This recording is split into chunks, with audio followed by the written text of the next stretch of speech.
नमस्कार दोस्तों, आपका स्वागत है आपके अपने YouTube चैनल एम के प्रेरणा पर। कौन सी स्त्री से संबंध बनाने पर आपको पाप नहीं लगेगा। दोस्तों, जिस किसी ने भी इस कथा को एक बार भी सुन लिया तो दोस्तों उसका जीवन सद्गति की ओर चल पड़ेगा, और जो लोग इस वीडियो को छोड़कर चले जाएंगे उन्हें जिंदगी भर पछताना पड़ेगा। दोस्तों, हम बताने जा रहे हैं, अगर अपनी पत्नी के अलावा आप इस स्त्री से सेक्स या शारीरिक संबंध बनाते हो तो दोस्तों शास्त्रों के अनुसार आपको पाप नहीं लगेगा और आपका जीवन सद्गति की ओर जाएगा। दोस्तों, आपकी शादी हो गई है या भविष्य में होगी, और यदि आपको दूसरी स्त्री के साथ संबंध बनाना चाहते हैं तो बना सकते हैं। दोस्तों, आज की इस कलयुग में शर्म आती है कि लोगों के पास फालतू की वीडियो देखने का समय है, परंतु आज हम आपको देव ऋषि नारद और यमराज के बीच की प्रेरणात्मक कथा सुनाने जा रहे हैं। दोस्तों, पत्नी के अलावा इस एक स्त्री से संबंध रखना पाप नहीं होता है। दोस्तों, शास्त्रों के अनुसार कोई भी पुरुष पत्नी के अलावा इस एक स्त्री से शारीरिक संबंध बना सकता है। आइए दोस्तों, आपको इसे समझाने के लिए एक सच्ची कथा सुनाते हैं। दोस्तों, इस सच्ची कथा को ध्यानपूर्वक पूरा सुनना। दोस्तों, एक बार देवर्षि नारद नारायण नारायण का जाप करते हुए अंतरिक्ष के मार्ग से यमलोक पहुंच जाते हैं। दोस्तों, यमलोक के देवता यमराज विशाल सिंहासन पर विराजमान होते हैं, उनके पास चित्रगुप्त बैठे हुए होते हैं। तभी देवर्षि नारद उस स्थान पर पहुंच जाते हैं। देवर्षि नारद को देख यमराज उनका स्वागत करते हैं और उन्हें प्रणाम करते हुए कहने लगता है, दोस्तों नारद जी, आपके आगमन से यमपुरी धन्य हुई है। देवर्षि नारद कहते हैं, हे मृत्यु और न्याय के देवता यमराज, आपको प्रणाम है। यमराज कहते हैं, अवश्य ही कोई महत्वपूर्ण कारण होगा, कृपया आप हमें बताने की कृपा करें कि आप किस प्रयोजन से आज यमपुरी आए हैं। तब नारद जी कहते हैं, हे धर्मराज, आप मृत्यु और न्याय के देव देता हैं। तीनों लोकों के प्राणियों को उनके कर्मों के अनुसार दंड देने का कार्य आप करते हैं। आपके पास समस्त प्राणियों और चारों दिशाओं का लेखा जोखा रखा हुआ है। पापी मनुष्यों को आप नरक में डालते हैं और पुण्यात्मा मनुष्य को आप स्वर्ग में भेजते हैं। इसीलिए आपको मनुष्यों के सभी पाप और पुण्य कर्मों का ज्ञान है। मैं आपके पास एक विचित्र प्रश्न लेकर आया हूँ। दोस्तों, कृपया आप मेरे इस प्रश्न का उत्तर दें। फिर यमराज कहते हैं, हे देवर्षि, आप सत्य कहते हैं, हमारे पास तीनों लोक के प्राणियों का लेखा जोखा रखा हुआ है, क्योंकि प्रभु ने हमें यही कार्य सौंपा है। हम प्रभु के आदेश से ही मनुष्य के पाप और पुण्य कर्मों के आधार पर उन्हें दंड देते हैं। आपके मन में जो भी प्रश्न अथवा शंका है, आप निसंकोच होकर पूछिए, हम अपनी सामर्थ्य के अनुसार उनका समाधान अवश्य करने का प्रयास करेंगे। दोस्तों, तब देवर्षि कहते हैं, यमराज, शास्त्र कहते हैं कि एक पुरुष को केवल एक ही स्त्री से विवाह करना चाहिए, एक ही स्त्री से संबंध बनाना चाहिए। किंतु मैंने ये भी देखा है कि कुछ मनुष्य अनेक विवाह करते हैं, अनेक स्त्रियों से संबंध रखते हैं। क्या ये पाप नहीं है? क्या ऐसे मनुष्यों को नरक में डाला जाता है? इस पर शास्त्र क्या कहते हैं? क्या कोई मनुष्य अनेक स्त्रियों से विवाह कर सकता है? कृपया आप मेरी इस शंका को दूर करें। यमराज कहने लगते हैं कि देवा, आपने समस्त मानव जाति के कल्याण के लिए उचित ही प्रश्न किया है। दोस्तों, हम आज के इस युग की बात करें तो जब पति पत्नी एक दूसरे की शादी के बंधन में बंध जाते हैं और एक साथ रहने की कसम खाते हैं। दोस्तों, ये कसम आज के इस आधुनिक जमाने में हर कोई पंडित के सामने लेता ही है, परंतु आज की इस जमाने में कसम जो एक दूसरे के पति पत्नी के समय शादी के समय ली जाती है, वह एकमात्र कसम ही रह गई है। क्योंकि दोस्तों, शादी हो जाने के बाद एक ही पत्नी के साथ कई बार संभोग करने के बाद या सेक्स करने के बाद पुरुष बोर हो जाता है और दूसरी पत्नी की तरह नजर लगाना शुरू कर देता है। और आज की इस जमाने में हर एक पुरुष शादीशुदा बस यही फर्क नहीं घूमता रहता है कि इस औरत से और संबंध बना लो, फिर सोचता है एक और अच्छे संबंध बना लो। ऐसे करते करते उसका मन किसी भी औरत के साथ नहीं लगता है, बस उसके मन में एक नई नई औरतों के साथ हवस बुझाने का ही मन बना रहता है। परंतु दोस्तों, एक ही स्त्री ऐसी होती है कि अगर आप उसके साथ पत्नी के होते हुए भी संबंध बनाते हैं, शारीरिक या सेक्स करते हैं, तो दोस्तों शास्त्रों के अनुसार आपको पाप नहीं लगेगा। दोस्तों, संसार में मनुष्य एक से अधिक विवाह कर सकता है या नहीं, इसका उत्तर देने से पूर्व मैं आपको एक कथा सुनाता हूँ। इस महान कथा में आपको सभी प्रश्नों के उत्तर मिल जाएंगे, इसीलिए आप इस कथा को ध्यान से जरूर सुने। जो भी इस कथा को ध्यान से सुनता है, मैं उसके 32 अपराध माफ करता हूँ। फिर नारद जी कहते हैं, हे धर्मराज, आप उस कथा को कहिए, मैं उसे ध्यान से पूरा सुनूंगा। तब यमराज नारद जी को वह महान कथा सुनाते हैं।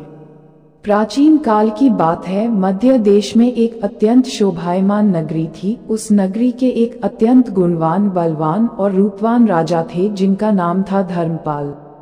महाराज धर्मपाल एक न्यायप्रिय राजा थे। उनकी प्रजा उनके न्याय से अत्यंत संतुष्ट रहा करती थी। राजा भी अपनी प्रजा का अच्छी तरह से देखभाल करते हैं, प्रजा का सभी का अच्छी तरह से ध्यान रखते थे। महाराजा की सुकन्या नाम की पत्नी थी, जो अत्यंत सुंदर, गुणवान, चरित्रवान और पतिव्रता नारी थी। महाराज धर्मपाल और रानी सुकन्या बहुत ही दयालु स्वभाव के थे। वे हर प्रकार के यज्ञ, दान, धर्म तथा अनुष्ठान किया करते थे। उनके साम्राज्य में सब कुछ था, किंतु केवल एक कारण से महाराज, महारानी और प्रजा दुखी रहते थे। महाराज को कोई संतान नहीं थी, जिससे महाराज दुखी और चिंता में रहते थे। प्रजा को भी महाराज की ऐसी दशा देखी नहीं जा रही थी। कितने ही प्रयास करने पर भी महाराज इसको कोई संतान नहीं हो रही थी। महाराज ने अनेक वैद्य बुलाए, अनेक पुत्र प्रताप के उपाय किया, दान धर्म किया, व्रत, किंतु उन्हें किसी भी उपाय से संतुष्टि नहीं मिली। फिर एक दिन प्रजाजन महाराज के पास आते हैं और कहते हैं, महाराज, आप पुत्र प्रताप के लिए दूसरा विवाह करें। किंतु महाराज अपनी प्रजा की बात से सहमत नहीं होते। महाराज रानी सुकन्या से बहुत प्रेम करते थे, इसीलिए वे अपनी पत्नी का दिल नहीं दुखाना चाहते थे, तथा महाराज शास्त्रों का भी ज्ञान रखते थे कि एक पुरुष को केवल एक ही स्त्री के प्रति एकनिष्ठ रहना चाहिए। दोस्तों, एक पत्नी के होते हुए कभी दूसरी स्त्री के पास नहीं जाना चाहिए। जिस प्रकार से एक मादा पशु के साथ दोनों पशु नहीं रह सकते, ठीक उसी प्रकार से एक पुरुष के साथ दो स्त्रियों कभी सुखी नहीं रह सकती। दोस्तों, जो पुरुष एक पत्नी होते हुए भी दूसरी स्त्री से संबंध रखता है, वह घोर पाप करता है और नरक में ही गिरता है। इसी कारण से महाराज दूसरा विवाह नहीं करना चाहते थे। फिर प्रजनन महारानी के पास जाकर उनसे आग्रह करते हैं कि वे महाराज को दूसरा विवाह करने के लिए मनाए। तब रानी सुकन्या भी प्रजा के दुख समझती है और महाराज के पास आकर कहने लगती है, स्वामी, आप कृपया दूसरा विवाह कर लीजिए, हमारे राज्य को भविष्य में एक राजा की आवश्यकता पड़ सकती है। फिर महाराज रानी को भी मना करते हैं और कहते हैं कि यदि मैं दूसरा विवाह भी कर लूंगा तो मैं पाप का भागी बन जाऊंगा, मुझे नरक में ही जाना पड़ेगा। और तुम बताओ, क्या तुम मेरे दूसरे विवाह से खुश रह पाओगी? तब रानी कहती है, स्वामी, आपकी खुशी में ही मेरी खुशी है, मैं मेरी सौतन को अपनी बहन मानकर प्यार दूंगी, कृपया आप संकोच न करें, मुझे इससे क्षण मात्र भी दुख नहीं होगा, मैं आपको विवाह के लिए सहमति देती हूँ। तब महाराज कहते हैं कि देवी, किंतु मुझे उस पाप से कौन बचाएगा जो एक स्त्री के होते हुए भी दूसरी स्त्री के साथ संबंध रखने से मिलता है। इस पाप से कोई मुक्ति नहीं है, मैं ऐसा घोर अनर्थ नहीं करना चाहता। उधर स्वर्ग लोक से महाराज के सभी पूर्वज इस घटनाक्रम को देख रहे होते हैं। वे अपने पुत्र के ऐसे व्यवहार से अत्यंत दुखी हो जाते हैं। यदि महाराज को पुत्र नहीं होगा तो कुल का विनाश हो जाएगा। इसी भय से सभी पूर्वज बहुत दुखी हो जाते हैं। फिर एक दिन सभी पूर्वज महाराज के साथने में आकर उन्हें दर्शन देते हैं और कहते हैं, एक पुत्र तुम्हारे कारण हमारी दुर्गति हो रही है, हमारे कुल का विनाश हो रहा है। तब महाराज अपने पूर्वजों से कहते हैं कि महात्मा, मैंने ऐसा कौन सा पाप किया है जो आप सभी इतने दुखी हुए हैं? आपकी आत्मा की शांति के लिए जो भी उपाय हो हमें अवश्य ही करूँगा। तभी वे पूर्वज कहने लगते हैं कि पुत्र हमारी मुक्ति का एक ही उपाय है, वह है तुम्हारी संतान। यदि तुम पुत्र को जन्म नहीं दोगे तो तुम्हारे साथ साथ हमें भी नरक में जाना पड़ेगा, हमारा संपूर्ण कुल और वंश नष्ट हो जाएगा। इसीलिए है पुत्र, हम तुमसे विनती करते हैं कि तुम दूसरा विवाह करो। पुत्र के बिना मनुष्य को सद्गति प्राप्त नहीं होती है। पुत्र ही अपने माता पिता का उद्धार करता है, उन्हें मोक्ष दिलाता है। जब वह श्राद्ध करता है तो हमारे पाप नष्ट हो जाते हैं। जब वह पृथ्वी लोक पर दान धर्म करता है तो हमें स्वर्ग लोक में भोजन की प्राप्ति होती है। इसीलिए हे पुत्र, तुम शीघ्र ही पुत्र की प्राप्ति के लिए कोई उपाय करो। अपने पितरों की बात सुनकर भी महाराज दूसरा विवाह करने के लिए तैयार नहीं होते हैं। फिर सभी पितृगण दुखी होकर यमराज के पास जाते हैं और उनसे विनती करते हुए कहते हैं, हे धर्मराज, कृपया हमारे कुल की रक्षा कीजिए। हमारी पुत्र की कोई संतान नहीं है और संतान के बिना हमारा कुल नष्ट हो जाएगा। कृपया आप हमारे पुत्र को दूसरा विवाह करने की आज्ञा दें। फिर यमराज कहते हैं, महात्माओं में अवश्य ही तुम्हारे पुत्र को समझाओ और उसे पुत्र प्राप्त करने के लिए प्रेरित करूंगा। ऐसा कर यमराज पृथ्वी लोक पर आते हैं। जब यमराज पृथ्वी लोक पर आते हैं और एक साधु का रूप धारण करके महाराजा धर्मपाल के दरबार में जाते हैं, उन साधु को देखकर महाराज धर्मपाल अत्यंत प्रसन्न होते हैं और उनका आदर सत्कार करते उनसे पूछते हैं, महात्मा आप कौन हैं? किस प्रयोजन से आप हमारे इस राज्य में पधारे हैं? आपके मुखमंडल का देश देखकर यह प्रतीत होता है कि आप अवश्य ही कोई बड़े तपस्वी हैं। तब वह साधु उस राजा से कहते हैं, मैं साक्षात यमराज हूँ। तुम्हारे पूर्वजों के द्वारा प्रार्थना करने पर ही मैं स्वयं तुमसे मिलने के लिए आ। वह साधु महाराज से कहते हैं, तुमने अपने पूर्वजों को ध्वस्त कर दिया है, जिससे तुम्हारा सारा साम्राज्य नष्ट हो जाएगा। पुत्र के बिना तुम्हारी दुर्गति हो जाएगी, तुम्हें कभी मोक्ष की प्राप्ति नहीं होगी। शास्त्र कहते है कि मनुष्य को मोक्ष प्राप्ति के लिए पुत्र को जन्म अवश्य देना चाहिए। फिर महाराज कहते हैं, हे धर्मराज, मैं विवश हूँ। मैं दूसरा विवाह करके पाप का भागीदार नहीं बनना चाहता। इससे अच्छा है कि मैं पुत्रहीन होकर जीवन व्यतीत करूं। यमराज कहते हैं, बस तुम्हारी न्यायप्रिय आचरण से और अपनी पत्नी के प्रति एक निष्ठा को देखकर मैं अत्यंत प्रसन्न हूँ। किंतु हे धर्मपाल, एक मनुष्य दूसरा विवाह अवश्य कर सकता है, इसमें कोई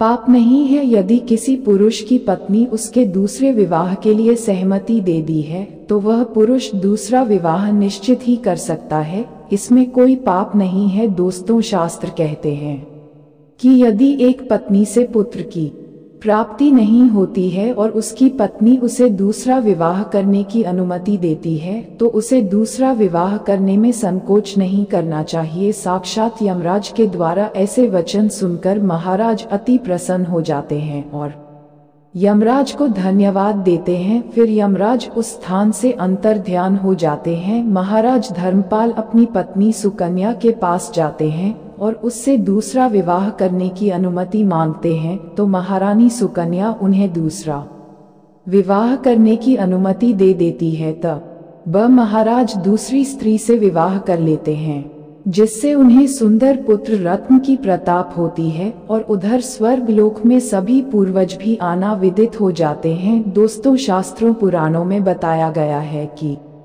मनुष्य धरती पर रहकर जो भी अच्छे या बुरे कर्म करते हैं, उन सभी कर्मों का लेखा जोखा मृत्यु के बाद होता है और उसके अनुसार सजा और पुनर्जन्म मिलता है। ईश्वर की दृष्टि में जो अच्छे काम यानी आपके होते हैं उसे पुण्य कहा जाता है और जो बुरे कर्म होते हैं उन्हें पाप कहा जाता है। पुराणों में कई अच्छे और बुरे कामों के बारे में बताया गया है। गरुड़ पुराण और कठोर उपनिषद में तो ये भी बताया गया है कि मनुष्य को अपने पाप कर्मों के कारण मृत्यु के बाद अलग अलग तरह के पापों के लिए कौन कौन सी अलग सजाएं दी जाती है। गरुड़ पुराण में उल्लेख मिलता है कि मनुष्य धरती पर जो कुछ भी पाप करता है उन सभी पापों की अलग अलग सजा बारी बारी से मिलती है। यमराज की न्याय में किसी भी पाप की सजा से बचा नहीं जा सकता है। दोस्तों, गरुड़ पुराण में बताया गया है कि पर स्त्री पुरुष संबंध रखने वाले को लोहे की गर्म सलाखों को आलिंगन करवाया जाता है। जो पुरुष अपने गोत्र की स्त्री से संबंध बनाता है उसे नरक की यातना होकर लकड़बग्घा अथवा शाही के रूप में जन्म लेना पड़ता है। दोस्तों, कुंवारी अथवा अल्पायु कन्या से संबंध बनाने वाले को ना की यातना सहने के बाद अजगर योनि में आकर जन्म लेना पड़ता है। जो व्यक्ति काम भावना से पीड़ित होकर गुरु की पत्नी का मान भंग करता है, ऐसा व्यक्ति वर्षों तक नरक की यातना सहने के बाद गिरगिट की योनि में जन्म लेता है। दोस्तों, मित्र के साथ विश्वासघात करके उसकी पत्नी से संबंध बनाने वाले को यमराज गधा की योनि में जन्म देते हैं। लेकिन व्यभिचार और धोखा देने से भी बड़ा पाप है जिसकी सजा कठोर है। महाभारत के समय एक व्यक्ति ने ऐसा पाप किया था, लेकिन आजकल बहुत से लोग ऐसे पाप करने लगे हैं। जानिए पाप क्या है और इसकी सजा क्या है। दोस्तों, भगवान श्री कृष्ण ने दृष्टि में जो सबसे बड़ा पाप है वह है भ्रूण हत्या। महाभारत युद्ध समाप्त होने के बाद जब द्रोणाचार्य के पुत्र अश्वत्थामा ने उत्तरा के गर्भ में पल रहे बालक परीक्षित पर ब्रह्मास्त्र का प्रयोग करके उसकी हत्या कर दी, तब भगवान श्री कृष्ण सबसे अधिक क्रोधित हुए था। दोस्तों, श्री कृष्ण ने उस समय ही यह घोषणा कर दी थी कि अश्वत्थामा का पाप सबसे बड़ा पाप है, क्योंकि उसने एक अजनबी बालक की हत्या की थी। श्री कृष्ण ने इस पाप की सजा अश्वत्थामा को दी थी। दोस्तों, श्री कृष्ण ने अश्वत्थामा के सिर पर लगा चिंतामणि रत्न छीन लिया और शाप दिया कि तुमने जन्म तो देखा है लेकिन मृत्यु को नहीं देख पाओगे, यानी जब तक सृष्टि रहेगी तुम धरती पर जीवित रहोगे और कष्ट प्राप्त करोगे। दोस्तों, भ्रूण की हत्या करने वाले के लिए सबसे कठोर सजा निर्धारित है और ऐसे व्यक्ति को कई युगों तक इस सजा का दंड भुगतना पड़ता है। गरुड़ पुराण में बताया गया है कि अपने गोत्र की महिला के साथ यौन संबंध बनाने वाला पुरुष अगले जन्म में लकड़बग्घा बनता है। साथ ही कहा जाता है कि अपने गोत्र की लड़की से विवाह करने पर होने वाली संतान आमतौर पर मानसिक रूप से कमजोर, विकलांग या पूरी तरह अक्षम हो सकती है। गरुड़ पुराण को सनातन धर्म में महापुराण की संज्ञा दी गई है। इसके जरिए लोगों को बुरे कर्मों को छोड़कर बेहतर जीवन बनाने के लिए धर्म के मार्ग पर चलने का संदेश दिया गया है। गरुड़ पुराण में सही और गलत कर्मों की व्याख्या भी की गई है और उनके आधार पर यह बताया गया है कि किस पाप के लिए व्यक्ति को मृत्यु के बाद कौन सी सजा मिलती है। गरुड़ पुराण में मृत्यु के बाद कर्मों के आधार पर स्वर्ग और नरक मिलने की बात कही गई है। दोस्तों, एक बार अर्जुन ने भगवान से पूछा, मनुष्य ना चाहते हुए भी क्यों पाप करता है और पाप का फल भोगने के लिए नरकों में, जेल में 84 लाख योनियों में जाता है। भगवान ने उत्तर दिया, कामना मनुष्य से पाप कराती है और कामना से उत्पन्न होने वाला क्रोध और लोभ यही मनुष्य को पाप में लगाते हैं और पाप से दुखी होता है, दुर्गति में जाता है। दोस्तों, मनुष्य के मन में, इंद्रियों में, बुद्धि में, अहम में और विषयों में कामना का वास होता है। कामना ही मनुष्य की बारी है पतन का कार है। ज्ञान रूपी तलवार से इसका भेदन करना चाहिए। मनुष्य के कर्म बंधन का कारण बनते हैं, लेकिन वही कर्म दूसरों के हित के लिए किए जाते हैं तो मुक्त करने वाले बन जाते हैं। अपने लिए करें, स्वार्थ से करें, कामना से करें तो वही कर्म बंधन है, आफत है, भोग है। और दूसरों के लिए करें, निष्काम भाव से करें, प्रेम से करें तो वही कर मुक्ति का, आनंद का, योग का कारण बनते हैं। दोस्तों, दूसरों के लिए कम करना ही यज्ञ है। गीता में अनेक प्रकार के यज्ञ बताए गए हैं। दूसरों के हित में समय, संपत्ति, साधन लगाना द्रव्य योग्य है। परमात्मा की प्राप्ति के उद्देश्य से योग करना योग यज्ञ है। इंद्रियों का संयम करना संयम यज्ञ है। भगवान के शरण होना भक्ति यज्ञ है। शरीर से असर हो जाना, अपने आप को जानना ध्यान यज्ञ है, जो सारे यज्ञों में सर्वश्रेष्ठ है। दोस्तों, क्योंकि इससे सब कर सकते हैं और इसमें कोई खर्चा भी नहीं है। यह मुक्ति का सीधा मार्ग है। सत्संग से जो विवेक प्राप्त होता है, विवेक ही इस यज्ञ की सामग्री है। श्रद्धा, उत्कर्ष, अभिलाषा, इंद्रिय संयम इस यज्ञ के उपकरण हैं। हमें ज्ञान यज्ञ में अपनी कामनाओं की आहुति डालकर जीवन मुक्ति का फल प्राप्त करना है। दोस्तों, आशा करती हूँ कि यह ज्ञान भरी वीडियो आपको जरूर पसंद आई होगी। दोस्तों, वीडियो पसंद आई है तो कमेंट में जय श्री कृष्णा जरूर लिखें और हमारे चैनल एम के प्रेरणा को सब्सक्राइब भी करें। आप सभी का धन्यवाद।